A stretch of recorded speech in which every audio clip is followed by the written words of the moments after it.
Peixes da Amazônia que podem causar acidentes. É o título do livro lançado em março, que apresenta as 10 espécies com maior incidência de acidentes, como piranhas, arraias e candirus. Um dado importante catalogado no livro é que o número de acidentes envolvendo piranhas e arraias estão se tornando cada vez mais frequentes e em locais frequentados tradicionalmente por banhistas. Mas como evitar os acidentes? Ou por qual razão estão ocorrendo nesses lugares? O RTU Entrevista recebe agora de forma virtual o especialista em ecologia dos peixes amazônicos, Dr. Edberg Caldas de Oliveira, lá da UFAM, com quem a gente faz contato agora. Seja muito bem-vindo, doutor. Prazer recebê-lo. Prazer é todo meu, satisfação de poder colaborar para a divulgação científica desses fatos, né? Esse livro vem tentar mitigar os impactos causados da nossa convivência, né, com essas espécies que fazem parte da nossa biodiversidade. Então, ele veio justamente para tentar levar esse conhecimento à nossa sociedade. Eu faria a primeira pergunta, que era dedicada a gente listar essas espécies que mais causam acidentes. Mas eu já comecei a citá-las, né? Piranha, a própria arraia, candiru. Mas vendo aí atrás uma piranha, onde o senhor guarda suas chaves aí atrás, me sugere uma pergunta nesse sentido. Muita gente dizia que onde tem sangue, piranha está. É mito ou verdade? Ou, na verdade, ela está ali pela agitação?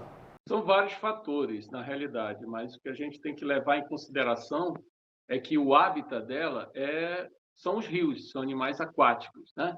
Nós somos terrestres, nós estamos invadindo o ecossistema para fazer uso desse recurso, no caso aquático, né? Só que o que mais tem chamado a atenção é que a alteração desses ecossistemas aquáticos, com um balneário, por exemplo, de áreas onde a água antes era corrente e passa a ser represada, por exemplo, flutuante ou de alguma forma com barreira, cria-se uma vegetação aquática chamada de macrófitas aqui na região, né? E aquilo ali faz com que algumas espécies de piranha elas fazem ninho. E aí elas ficam ali cuidando das larvas de peixe, cuidando dos filhotes, né? No ninho. Então, quando alguém vai ali próximo, o que ela faz? Ela dá uma mordida de advertência. Por que eu digo isso? Porque ela dá uma mordida que tira um pedaço do tamanho de uma azeitona, 3 mordidas dessas por segundo. Então, se você levou uma mordida, isso é uma mordida de advertência para você sair daquele ambiente, aquele hábitat, aquele território, é dela que está se reproduzindo, né? Se ela fosse realmente, como fala, um ataque, a gente tem que tirar essa palavra de ataque. Na realidade, são acidentes, porque elas não vêm atrás da gente. Somos nós que estamos ali sujeitos a acontecer esses acidentes. Então, quando ela dá essa mordida de advertência, é uma mordida, porque se ela continuasse, em 10 segundos ela comeria os 4 dedos ou o pé todo, né? Em 10, 20 segundos. Então, ela dá uma mordida esperando que você saia do território que é o hábitat natural dela, né? Seria a piranha o mais comum, digamos que nessa lista de acidentes? É o animal que mais ocorre esse tipo de registro? Sim, sim, tem acontecido com bastante frequência, né? Eu diria até em alguns momentos do ano, né? Em algumas épocas do ano. Ano passado, por exemplo, teve o ataque onde 8 pessoas foram acidentadas, né? Porque a gente sempre vê essa palavra de ataque. Na realidade, Se o convencionou, né? ambiente... Isso, a gente está invadindo um ambiente que antes era deles e a gente está colocando ali secreções, restos de comida, alterando a corrente natural do rio, né? Então, é preciso ter alguns cuidados. Então, a preocupação desse livro foi também trazer esse conhecimento, a importância ecológica dessas espécies para o ecossistema aquático, mas também como melhorar essa nossa convivência para poder utilizar esses ambientes, né, que são utilizados como balneários.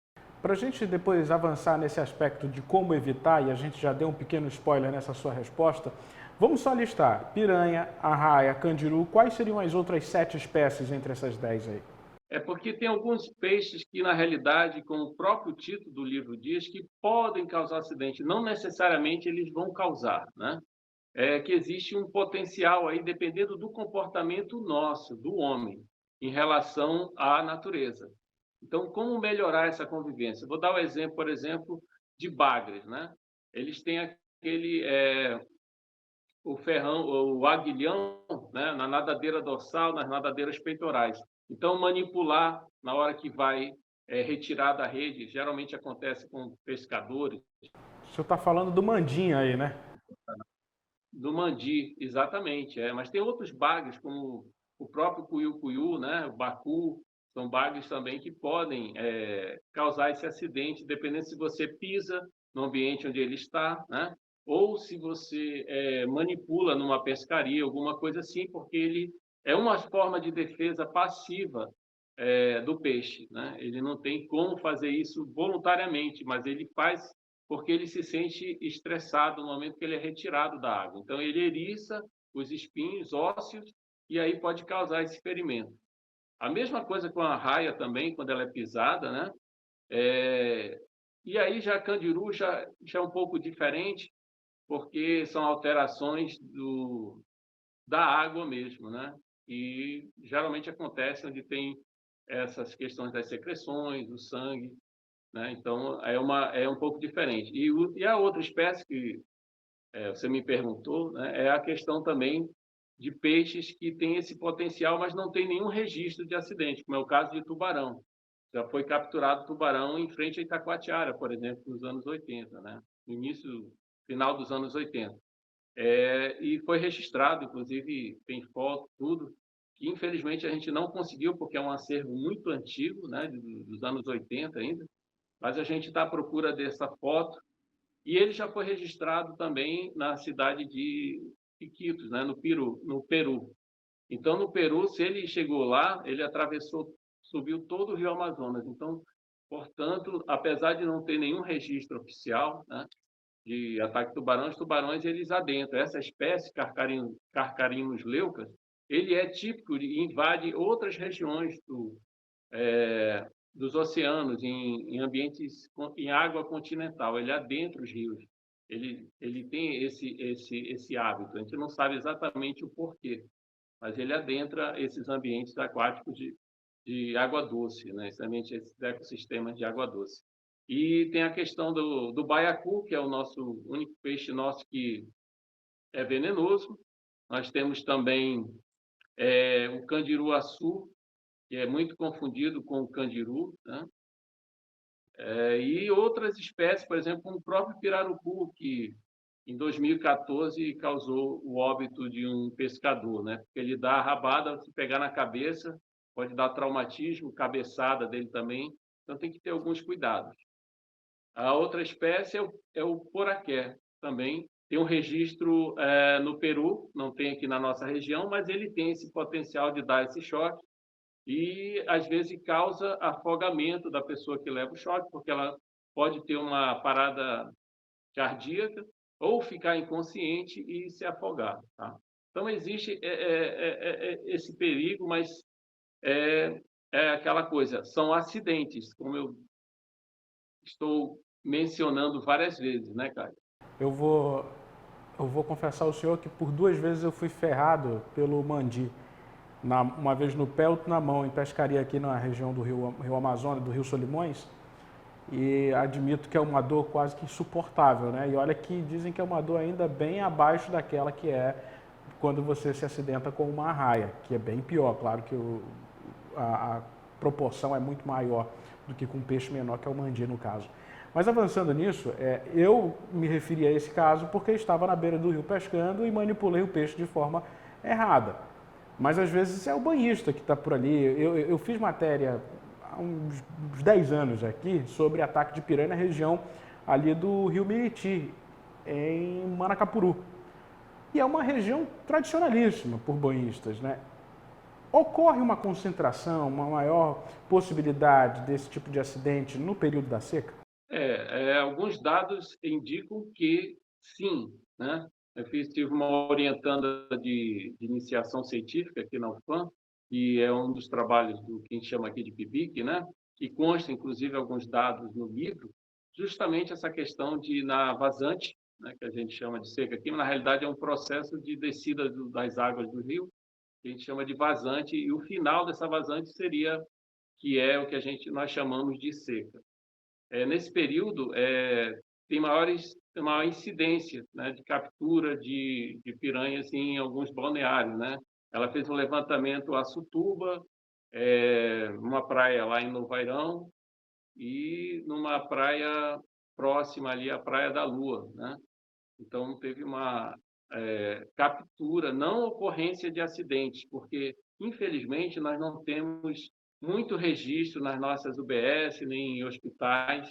A gente não tem uma catalogação do número de acidentes com essas espécies, tanto piranha quanto arraia. Não tem foi feito um levantamento e, com muita dificuldade, a gente achou alguns casos registrados oficialmente, né?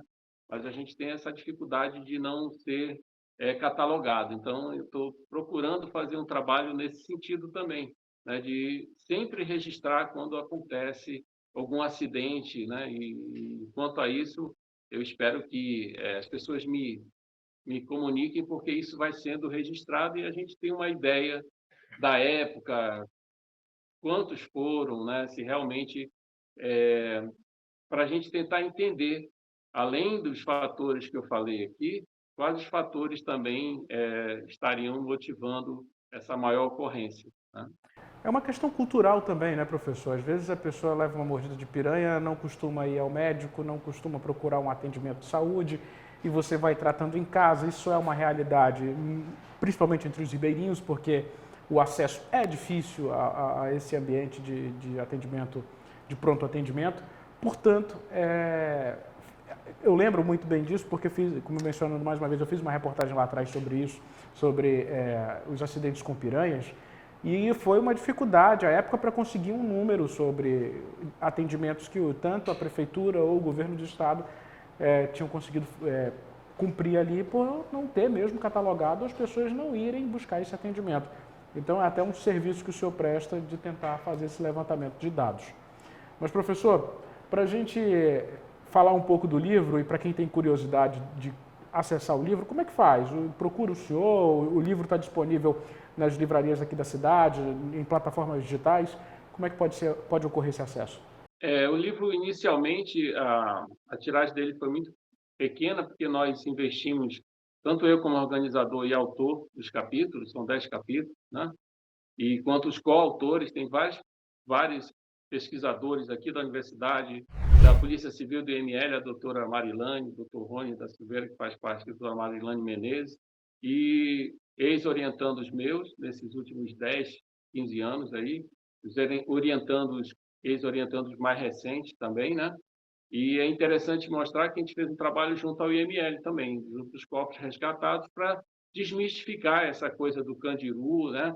Geralmente a gente encontra outras espécies, que eu não vou fazer um spoiler aqui, mas é interessante as pessoas saberem que existem outras espécies que são encontradas nas pessoas que são resgatadas que morrem por afogamento. Porque, nesse momento, essas espécies elas têm uma importância ecológica porque elas fazem a limpeza do ecossistema aquático, né? Então, elas vão estar, muitas que são ditas que estariam, não estão, e outras que nem se pensava que estariam ali, estão dentro dos corpos. Então, essa parte é uma das partes bem interessantes do livro também. E eu devo dizer que essa edição está esgotada, mas nós estamos partindo em busca de uma verba, né, para ser um trabalho público que possa ser doação distribuído para a população. Então, estou atrás de uma verba para fazer a segunda edição e tentar distribuir, porque essa primeira edição ela foi bancada pelo organizador, no caso eu, sou autor também, e pelos coautores, os 10 coautores que são ex-alunos, orientandos meus, universitários, alguns já colaram grau, e pesquisadores que fizeram parte do livro. Mas em breve eu pretendo fazer também o e-book do livro e distribuir, né? Mas a segunda edição impressa eu estou nessa Busca de parceiros. caminhada aí, nessa luta para conseguir verba para a gente realmente imprimir o livro e tentar distribuir, principalmente no interior, né? Porque ele vai ajudar bastante gente que sofre acidente para não ter sequelas. Porque se você não toma os primeiros socorros, que consta no livro também, né? O que fazer em caso de acidente com bagre, com traíra, por exemplo, que acontece bastante com o pescador, né? Os dentes afiados da traíra, por exemplo, que é outra espécie também do livro, né? Com piranha, com arraia, né? Com candiru, o que fazer, né? Para evitar, por exemplo, que muitos pescadores às vezes têm problema nos dedos, né? E sofrem um acidente desse porque não tem os primeiros socorros adequados. A gente sabe da dificuldade no interior que é ter médicos próximos ali para fazer esse tratamento, né? Então, mas entre em contato comigo que em breve vai sair o e-book e a segunda edição nós vamos conseguir. Tenho Claro. fé que nós iremos conseguir, fé em Deus. Doutor, só para a gente também deixar prestar esse serviço, quem quiser encontrar o senhor, tem um LinkedIn, um e-mail, um telefone, qual seria o melhor canal de comunicação? O meu Instagram, né? E é Edinberg, underline SO, eco, né? SO, tá? Bacana. Vai aparecer aqui na tela enquanto o senhor está falando o arroba do Instagram, que é uma forma de comunicar e de repente parceiros que estejam assistindo tenham interesse em conversar com o senhor. Alguns dos trabalhos também antes desse, né? Que eu tenho trabalhado, eu sempre coloco lá alguns trabalhos que eu faço também. Ah, E maravilha. como conseguir também, né? O link da página da UFAM, essas coisas, tá? Perfeito. Então, se Professor, eu quero lhe quiser agradecer. comunicar no Instagram Obrigado também mesmo. dá.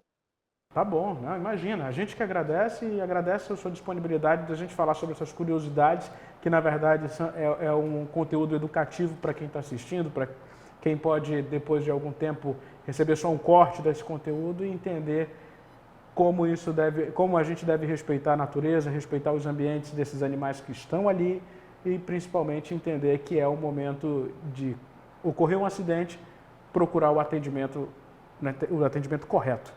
Eu que agradeço. Agradeço a oportunidade de divulgação científica do nosso trabalho, tá? Obrigado, cara. Vou pedir só para o senhor ficar na tela enquanto eu me despeço de você, internauta. Curta, comenta, compartilha, inscreva-se em nosso canal no YouTube, é o RT1 Play. Até uma próxima oportunidade.